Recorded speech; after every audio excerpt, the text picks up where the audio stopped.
All right, all right, all right, all right. Eric Arnold here in the Sports Barn, Thursday evening, the 26th of October.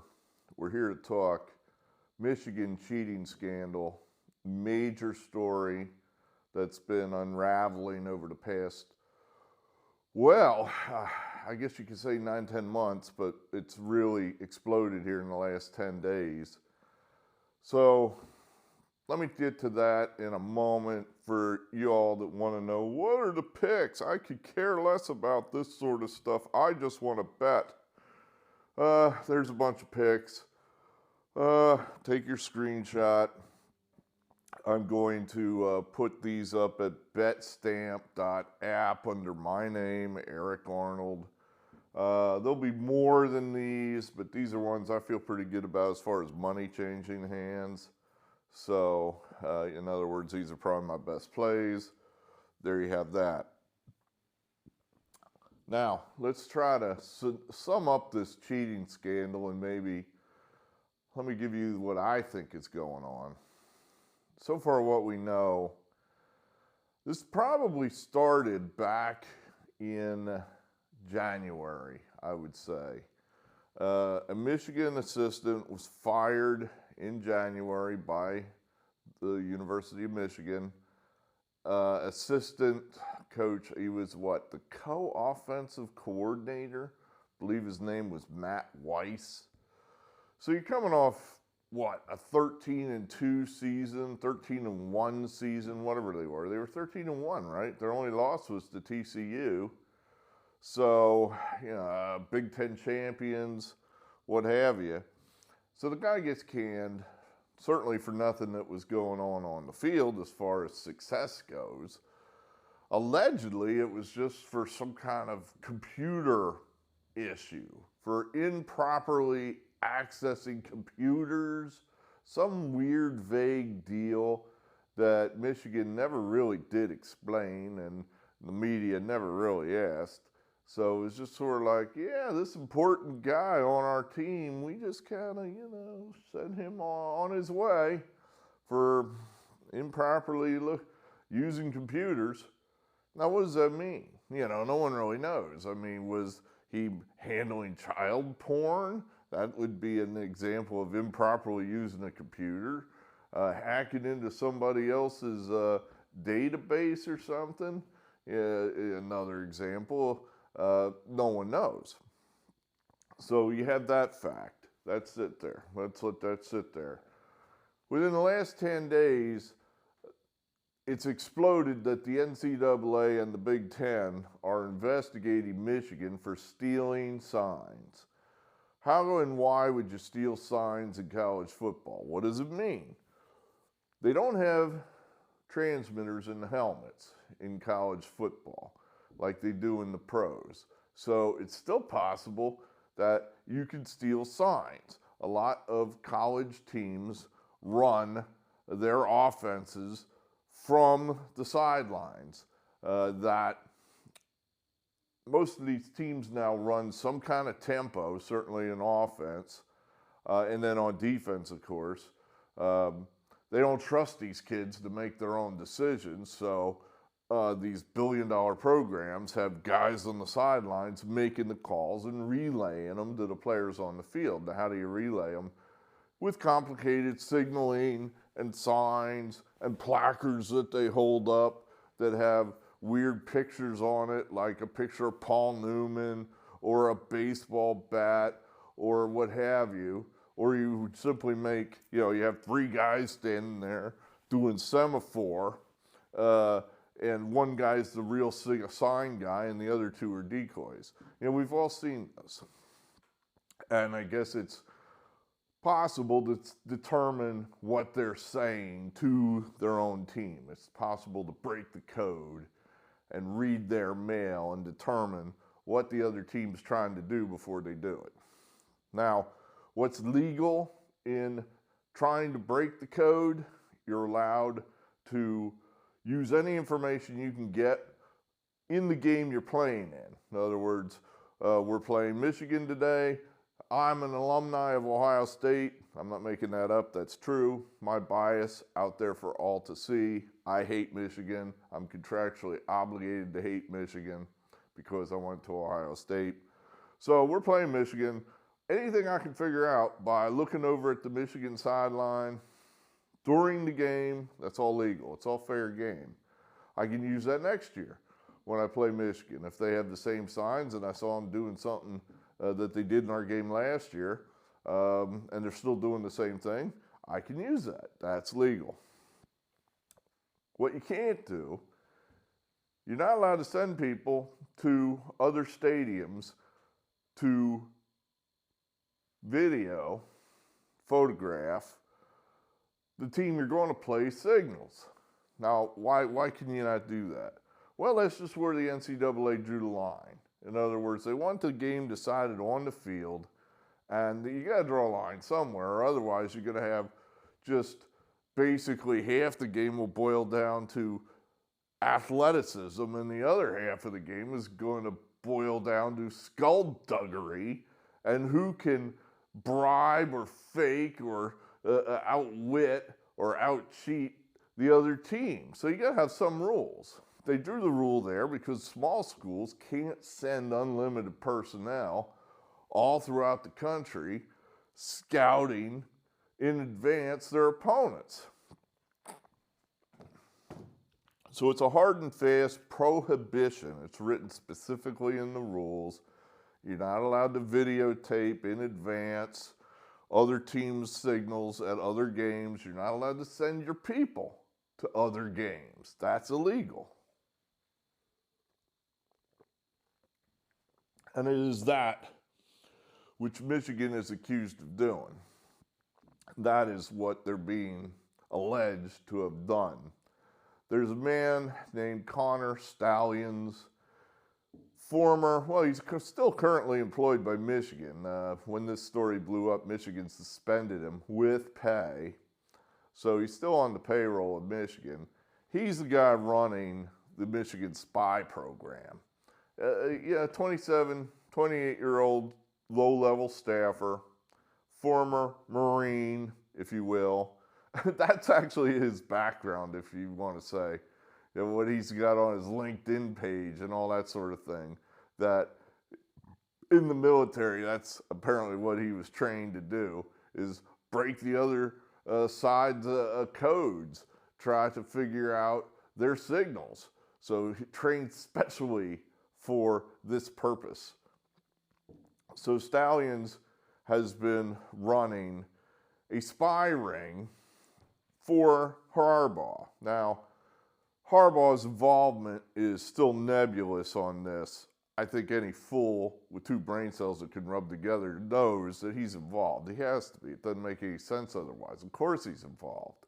Of course he would have blessed this sort of thing or known it was going on, or at a bare minimum should have known it was going on. If he didn't know it was going on, he's too stupid to be a head coach. And Harbaugh's not stupid. He's a lot of things. But stupid, I don't think, is one of them. So Harbaugh is definitely involved. It just hasn't been proven yet. What has been proven, or at least strongly alleged, we won't see any proof on any of this stuff until several months have gone by and we see an actual report from the NCAA. But strongly alleged, many sources reporting this, Michigan is under investigation. The NCAA has acknowledged that. The Big Ten has acknowledged that. The NCAA had investigators interviewing Michigan assistant coaches on campus in Ann Arbor today, on Thursday. That has been reported numerous places. So the NCAA is definitely proceeding relatively quickly with this investigation. There was an article Wednesday evening in the Washington Post, and you're saying, the Washington Post?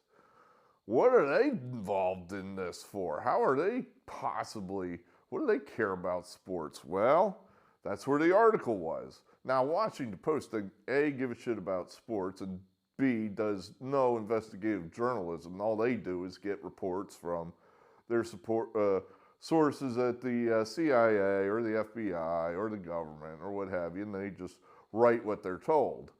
So in their article that was in print yesterday, they stated that this all got kicked off by an investigative firm, a third-party investigative firm who investigated this sign-stealing ring at Michigan. They interviewed people with knowledge of the sign stealing, developed information showing that Michigan agents, if not Michigan students, Michigan interns, people involved in the Michigan football program, were at all these various stadiums where Michigan's opponents were playing. Primary of those is Ohio State, that they said, I believe it was at least 8 different Ohio State games either had been attended or they had tickets to the Ohio State game later on in this season. For example, they had tickets to the Ohio State-Penn State game last Saturday in Columbus. Now the seat went empty because this all blew up, so the little Michigan agent that was supposed to be sitting in that seat, he bailed saying, holy shit, I'm in trouble. I'm not going to that game. Might get arrested. So these seats now apparently are just going empty, but they've already been purchased by the Michigan Spy Ring. That Connor Stalions has purchased all these tickets and is distributing them amongst his ring to go to these stadiums and film. The Washington Post article says that the firm, this investigative law firm, or I should say not law firm, investigative firm. Now what could that be? You know, Magnum PI, Jim Rockford of the Rockford Files, a law firm, the FBI, all possible, all possible. So this law firm or whatever it is, Magnum PI, films the seat. Now, if you don't know anything about ticket scalping or ticket purchasing, I do. So this is all electronic now. So if you have a seat here, they know who last controls this seat, the team that issues the tickets. If Ohio State has a seat there, section 3, and I made this up, section 317, row 6, seat 4, they can tell you who was the last person to control that ticket. Even if you sell the ticket, it's all electronic now. It's all trackable. So the last person to control that ticket, they know who it is. So this investigative firm, according to the Washington Post, is able to determine that Stalions controls dozens and dozens and dozens of these tickets at as many as 40 different games that have either already happened or were going to happen later this season. Ohio State, they had scouted 8 of our games. Georgia, they had scouted 4 or 5 of their games. Scouted. Why are you scouting them? Well, they're the most dangerous opponents. Going to play them in the playoff, Georgia. So that's why they're scouting them. Georgia has a game at Florida this weekend, almost certainly, or I guess that'd be in Jacksonville, the world's biggest cocktail party, right? Well, almost certainly, Stalions would have had tickets to that game so they could film the Georgia sidelines. The investigative firm not only confirmed that Michigan personnel were in these seats purchased by Stalions, but they were filming the sidelines, that they were able to ascertain that they were filming the sidelines. Now, how would you know that? Well, you either got your own guys there, Magnum PI's got his own agents there, filming that seat, and there's a kid doing this for the whole game. That's not normal fan behavior. You don't stand there like this for a whole freaking game. Nobody does that. And if you do, you don't point it at the sidelines, you point it at the field. So that is unusual fan behavior, obviously caught red-handed. or you use the stadium's closed circuit security cameras. You know, if somehow Magnum PI was able to get access to those, that would show possibly the exact same thing, that there's that person in the seat standing there with the camera. So this was all part of this investigative firm's report. Furthermore, the investigative firm then said these videos were uploaded to a computer server or a computer hard drive, controlled and accessed by Stalions and several assistant Michigan coaches. Very important. It's accessed by assistant Michigan coaches, as well as Stalions. The outside law firm, again, you keep using that word law firm, the outside investigative firm, according to the Washington Post, concluded its report on October 17th, according to the Washington Post. October 17th, that's roughly 10 days ago, dropped it on the NCAA's desk. Boop, there you go. Here's what we found. The NCAA then opened up an investigation the very next day. Within a week, they've got guys on campus in Ann Arbor investigating this matter. So whatever's in this report is pretty damning that the NCAA has moved this quickly on it. Now, the NCAA, from what I've been reading, is probably saved by their own bylaws in that they can't get to Michigan before the season ends. In other words, they have too many due process buffers built in there, and they simply will never be able to discipline these guys before the end of the season. And they wouldn't want to. They should, but they don't want to because money, money, money. So the NCAA is saved by their own bylaws and are unable to punish these bastards before the end of the season. The Big Ten could step in, but that would be highly unusual. They're probably going to do the exact same thing that the NCAA is. They'll probably just go, well, too many things were unknown, we don't know, and they'll set that aside. Let's see, what else has been going on here? What other facts are in play here? What I think is going on here, now this is definitely highly illegal. It matters. It is important. It is affecting the play on the field. Michigan has developed a very significant competitive edge. I don't think it's an accident that Michigan, which was basically a pretty run-of-the-mill team up until about 2 years ago, is suddenly now nationally relevant. It's like all of a sudden these guys are great. What happened? What happened? I mean, they really only had one highly ranked NFL talent come through there, and he didn't even play last year. Hutchinson, number 2 pick in the draft that went to the Lions, he played in 2021. He didn't play last year. So you can't explain what happened last year on Hutchinson. He was gone. So why now suddenly is Michigan so good? Well, they're cheating. I think that's just about as simple as it gets. I'm convinced that they are cheating. I mean, there's just too much to these reports to be not true. It's like, and Michigan hasn't offered any kind of rebuttal other than a blanket denial by Jim Harbaugh, and it's all tailored towards Jim Harbaugh. In other words, what he said was, hey, I don't know anything about this. He didn't say that it didn't happen. He didn't say it's not going on. He's not saying anyone else in the Michigan program, they're all clean. No, he just said, I'm not doing it. I have no knowledge of this. He didn't say anything to the sort to say it's not happening.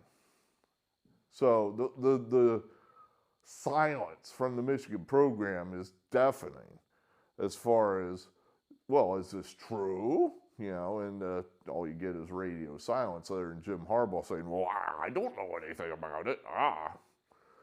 And I think he's lying through his teeth because, well, that's Jim Harbaugh.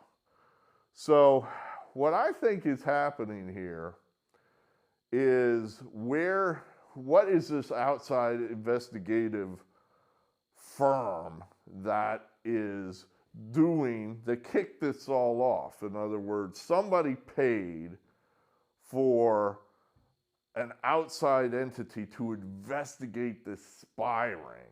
And the investigation, according to the Washington Post article, allegedly started at the beginning of the season. Now that's undefined. What does that mean? Does that mean September? Does that mean August? Does that mean the beginning of spring practice in April or so? Who knows? Doesn't say. But this firm, is it Magnum PI, hired by, say, Ohio State to get in there and figure out what's going on and develop evidence of this cheating? Apparently it's been an open secret now in the Big Ten football community for the last 12 to 18 months. Now, we as fans may not pay as close of attention as we could or should to what's going on the football field, but apparently it has been an open secret within the Big Ten football community that Michigan's been cheating. Ohio State admits, or at least has leaked it to reporters. TCU confirms that before the semifinal game last year between TCU and Michigan, that Ohio State called TCU up and said, these guys cheat. They are going to cheat. They have your signals. Make sure you change your signals. They know everything you're going to do if you leave it the way it is. So TCU did make some adjustments and may or may not have had some success tricking Michigan, if you will. Michigan's, or TCU in the article, they still said, well, we still got. In certain situations, they still seem to know what we were doing. But apparently they did enough because they beat Michigan. So Michigan, when the opponent knows that you're going to read their mail and have cheated, maybe they have somewhat of a chance. And apparently it wasn't only Ohio State that called up TCU. Other schools called them up too. So clearly there's a lot of schools with motivation to hire an outside firm to go investigate Michigan and try to develop evidence that they can use against Michigan with the NCAA. Waiting for the NCAA to do something on their own, they just ain't going to do it. The Big Ten, same way. They're just not going to do it. So, yeah, I totally believe that another school like Ohio State could have hired an outside firm to get something going there. Now, I read somebody suggested this on one of the comments, and I thought, well, maybe this makes more sense. Let's go back to that fired staffer, Weiss. Matt Weiss, I believe was his name, for Michigan. That apparently was not happening in a vacuum. Apparently, there's some kind of police investigation that's still going on to whatever this guy Weiss did. That article was floating around today, that I believe in the Free Press out of Detroit, that the Michigan police, or I should say University of Michigan police, assisted by the Federal Bureau of Investigation, are still running some kind of open query or investigation into this Weiss matter. Weiss was never charged with a crime. He was just fired by Michigan. Wasn't charged with a crime yet. They're still apparently looking into this. So that is interesting right there. If the FBI is involved, are they this investigative firm referred to in the Washington Post article? That would make some sense in some ways, in that, why is this article in the Washington Post? Well, the Washington Post talks to the CIA, the FBI. So if the FBI is leaking this, they'd leak it to a trusted source of theirs.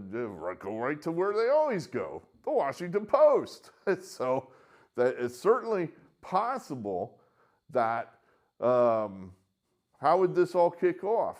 Well, Weiss, he might have been doing something that has nothing to do with football.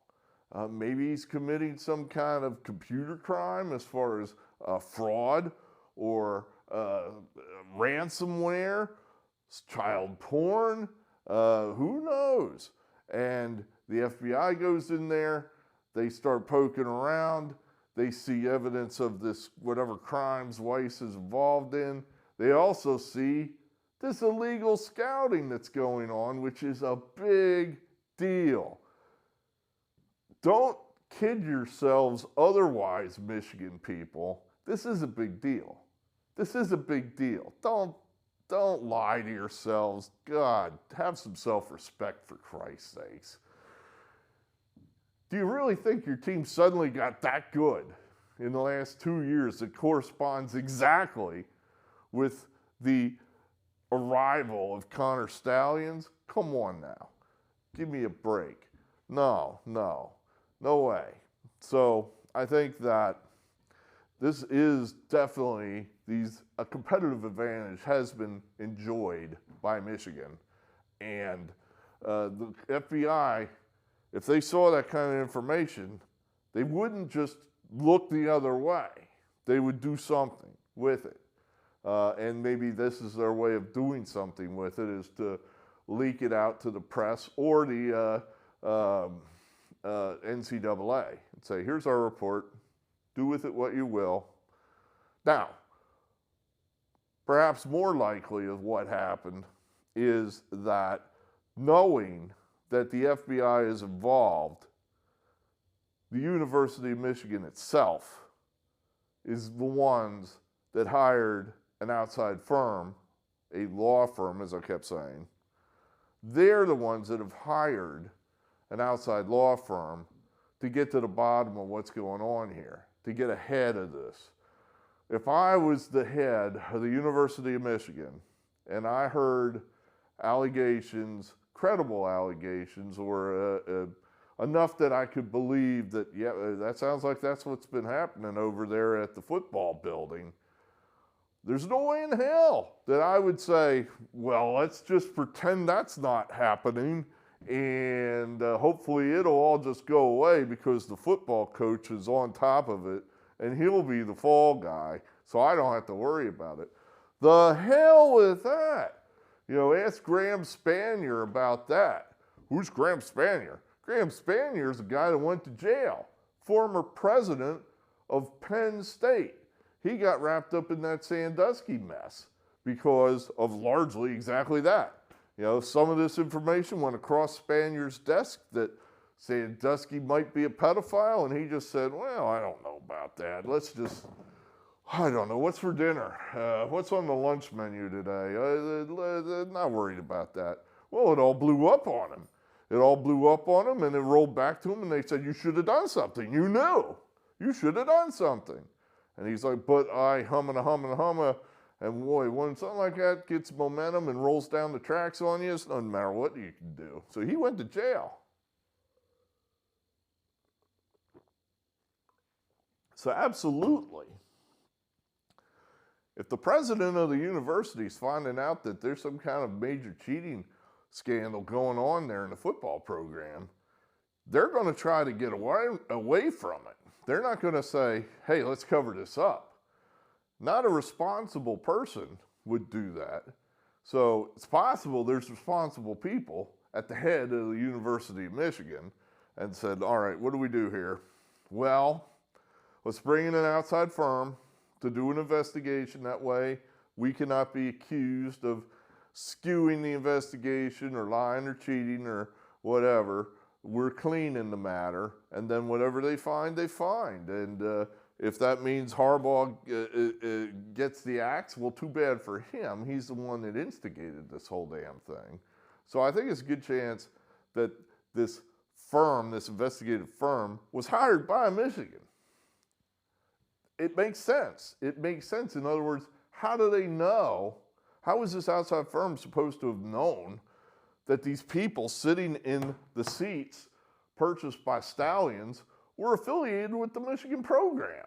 would be sure as hell easier if you just had a roster of everybody involved with the Michigan program right here and there. Then you can match it up very quickly, saying, well, okay, here's a picture of subject A at the Ohio State-Penn State game. That sure looks like Bill Smith here, sophomore from Kalamazoo. Call him up. Mr. Smith, were you at the Ohio State game last Saturday in Columbus, the one where they played Penn State? Oh, yeah. Yeah, I was. Yeah. Okay, just confirming that. Thank you. You know, it would be, how do they know that multiple Michigan assistant coaches access this information? Well, if they were on the inside, the law firm on the inside of the facility, placed there by the president of Michigan, the university president, they would have access to all this information. So, yeah, it makes perfect sense that this investigation, this investigative firm that kicked off this whole deal 10 days ago, was hired by Michigan. Now, I don't know how Weiss is involved in this. I think he's the one that initially kicked this all off and caused Michigan to hire the outside law firm. Maybe Weiss was hacking into the TCU computers somehow. You know, I don't know how or why or what he thought, how you would even do that, but, you know, it's possible. You know, these guys, that's not totally beyond the realm of possibility. I believe that's happened in MLB baseball, in that, well, I guess one way you could do it, for example, is I used to work for the Houston Astros. I no longer work for them.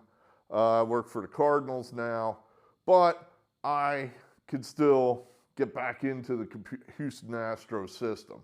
They never took away my password. Or I happen to know, like Matthew Broderick in War Games, I happen to know where they write the password, so I could still get back in there. That's a crime. I mean, that's a crime. That's any website you ever see, it'll say things like that. Hey, unauthorized access to this website, that's a violation of Title 49, blah, blah, blah, USC, blah, blah, blah. So maybe he was doing that. You know, something along the lines of, all right, I know where TCU keeps a lot of their, everything's on the cloud now, you know? If you know where the information is, you can probably get to a door, an electronic door with a username and password. And behind that door is everything you want to see. Everything you want to see. So maybe all of TCU's game films and such, and they're all 22 and their signals and everything is somewhere on some website, somewhere on the cloud. And all you got to do is A, find out where that is, which might not be that hard. Simply, if you know somebody, perhaps that used to work at TCU or was involved in the TCU football program, right there, that's probably might be what you need to know. So once you get to that door, then you just got to figure out what a name and password is. Again, not that hard probably for people like Stalions who are trained to do this sort of thing. It's like, well, let's see, birthdays, wife's birthday, kid's birthday, name backwards, add a name with the number, add a name with the special character. Next thing you know, you're in. Boom. Illegal. So, you know, that's possible what happened there. But I do kind of think that Michigan is the one that has been investigating themselves, and that's where this has come out. That once the NCAA got involved in this, they're the ones that are leaking it to the press. This is a major deal. The fact that the FBI has been involved in this apparently since January, right there, that tells you this is serious. You know, that is something serious is going on here. So what happens, now as far as what is the competitive advantage that Michigan's enjoying, we owned this team, and we meaning Ohio State. We owned this team for 20 years. I think in 20 years we might have lost to them once. Now, all of a sudden, the last 2 times we played them, we've lost. And I just kind of laughed it off going, all right, well, nothing lasts forever. And Ryan Day's a dope, so that's why we're losing, because he's no Urban Meyer. And we're getting worse, and I guess they're getting better. Last year, it just seemed like game in Columbus. It was a close game in the first half. Second half, it just got away from us. Every time we would blitz, they had the perfect counter called. Every damn time. Touchdown, touchdown, touchdown. It didn't matter what we did. We could never get ahead of them. We were always 2 steps behind them with whatever we were calling as far as a play. And now it makes perfect sense. So after that game then, I had kind of written the season off just saying, well, we're terrible. I mean, if we're 3-4 touchdowns worse than Michigan, we're terrible. I don't know how we got in the playoffs, but we certainly don't belong here. So we're just going to get killed by Georgia. And what do you know what happened? We almost beat Georgia. We came within 1 play. We lost on the last second missed field goal to Georgia, the defending champion, who went on to be the repeat champion. How do you explain that? How do you explain getting crushed by Michigan and then barely losing to a much superior team in Georgia? Well, they didn't have our plays, Georgia didn't, so it was a fair game.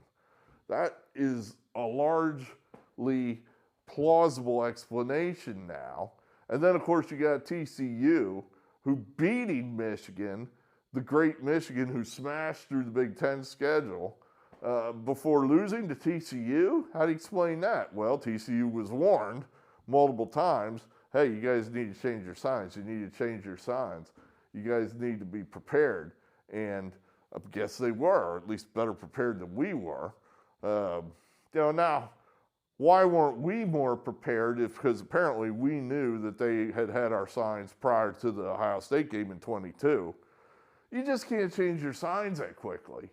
You can do little things here and there, but you only have so many hours in between games. And you've got a set of signs that are set up for the whole season, and it is a huge amount of work, I believe, to change those signs before a game. You got to get 120, 150 people all on the same page. There are going to be mistakes because it's new. That right there, that's an advantage. Just in the time wasted changing the signs, the fact that the signs are new, that the other team's unfamiliar with the new signs. Well, we're unfamiliar with the new signs, so we're going to jump off sides. Play clock's going to run out. I'm not sure where to line up. You're going to have a mess. And right there, that's an advantage for Michigan. So they have enjoyed a large competitive advantage through this cheating. And they enjoy this competitive advantage today. They've already scouted all these teams they're playing on their schedule. That's why they're kicking the shit out of all of them, blowing them all out. Now, the 3 teams they probably didn't have the signs for this year were the tomato cans in the non-conference schedule, just because why bother? You know, they're going to kill them anyway. I note they did not cover the spread in those 3 games, but all the Big Ten games are covering all the spreads by big numbers because they've got the signs. So I don't know what's going to be done here. Largely nothing until the season's over. I think that's what we're looking at here. But I do think that this is going to become something more. That Michigan is probably, Harbaugh almost certainly will not survive this.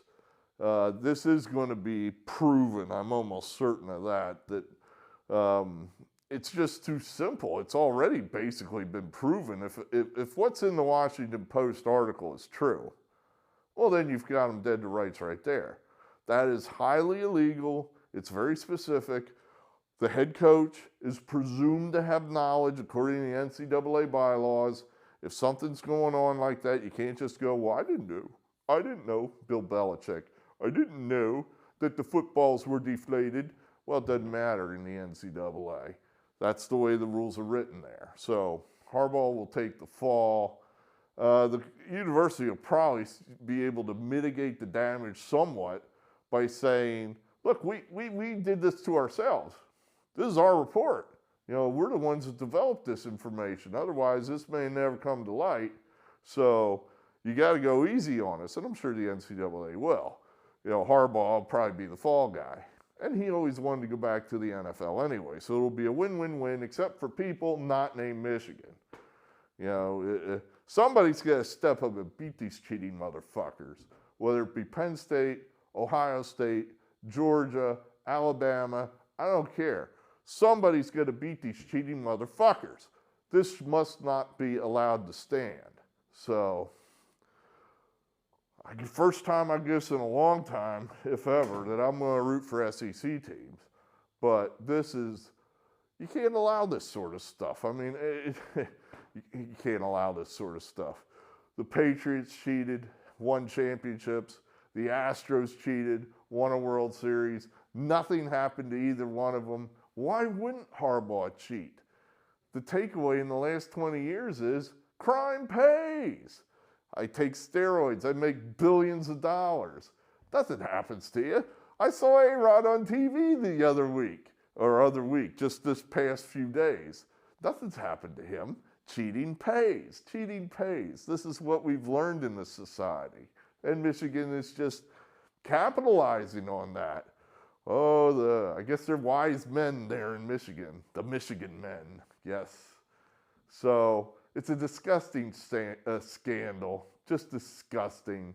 It makes you want to watch college football, though. You know, it really makes you want to root that much harder for whoever's playing Michigan. And I hope that somebody just kicks their ass because they richly deserve it. Bastards. All right, that's all I got for you. Let me wrap it up here so this video is under an hour, and I'll talk to you later.